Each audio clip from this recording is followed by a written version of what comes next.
কোটা বিরোধীদের সঙ্গে পুলিশের সংঘর্ষে রাজধানীর শনিরাখড়া, যাত্রাবাড়ি, কাজলা এলাকা রণক্ষেত্র।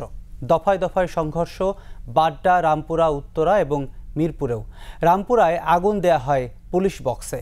রাজধানীর বিভিন্ন সড়কে অবস্থান নিয়েছে কোটা বিরোধীরা। এদিকে ঢাকা বিশ্ববিদ্যালয়ে নেওয়া হয়েছে কড়া নিরাপত্তা। বিস্তারিত জানাচ্ছেন পার্থ সারথী।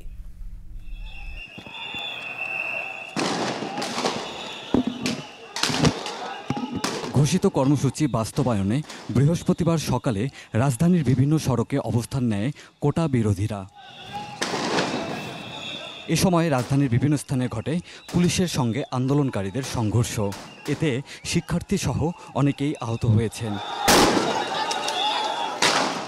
ঢাকা চট্টগ্রাম মহাসড়কের কাজলা সংলগ্ন টোল প্লাজা এলাকায় কোটা বিরোধীদের সঙ্গে সংঘর্ষ বাধে পুলিশের।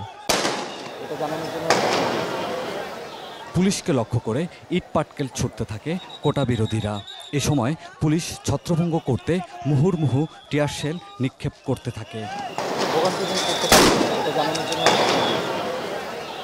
এ সময় গুলিবিদ্ধ হন সাংবাদিক নাদিয়া শারমিন।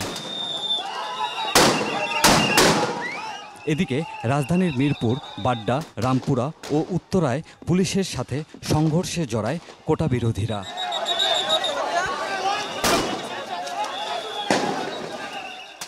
এদিকে ঢাকা বিশ্ববিদ্যালয়ে মোতায়েন করা হয়েছে র্যাব, পুলিশ, বিজিবির অতিরিক্ত সদস্য। পার্থ সারথী, 21 টেলিভিশন, ঢাকা।